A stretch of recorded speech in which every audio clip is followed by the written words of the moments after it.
High cortisol spiking Chud versus aura maxing Chadlight. Blue Lock Chapter 337 has released, and we were right all along. It's going to be a civil war between Blue Lock. And this entire time, it's basically Isagi and Karasu arguing with each other on what just happened. Karasu sacrificing himself to become a support so Blue Lock can win. Isagi at first not understanding what that is, considering he's done that before, just not to this extent. And then Isagi realizes that's your issue.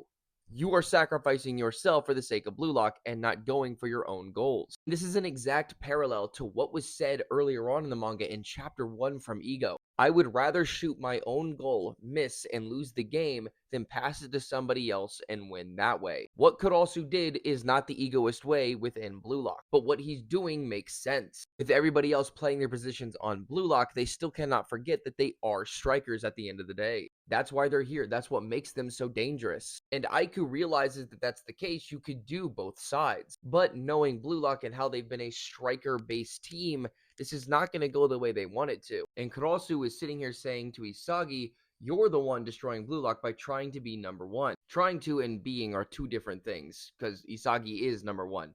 And he's literally trying to figure that out as we speak. Isagi literally tells Kurosu, by trying to be number two, being influenced by Hugo's words, you're throwing away your own ideals for the sake of the team. The current you is wrong for Blue Lock. Isagi even states that that goal from Hiyori and Kurasu was so low in reproducibility that France is going to catch on. But this also stems a whole bunch of other problems. The players who came from the U20 team that weren't originally a part of Blue Lock were not originally strikers. They were something else. So Kurasu's idea is there and it's not wrong. But at the end of the day, Blue Lock's philosophy is still that striker mentality. That's the precedence it was built off of. So you have to take that into account. Now, Aiku came up with the idea of trying to find a new form for Blue Lock in between the philosophy of both number two and number one. But even an idiot could realize that that's going to fail, and Isagi realizes that. Although they had the argument, nothing fundamentally was ever resolved. And Hugo's ass is not making things any better. Homie needs to get away from Isagi, dog. You're weird. This is the most high effort rage bait I've ever seen. Hugo saying in that final part, so listen to me, Isagi Oichi. Listen to my number two, ego. Pride is in number two.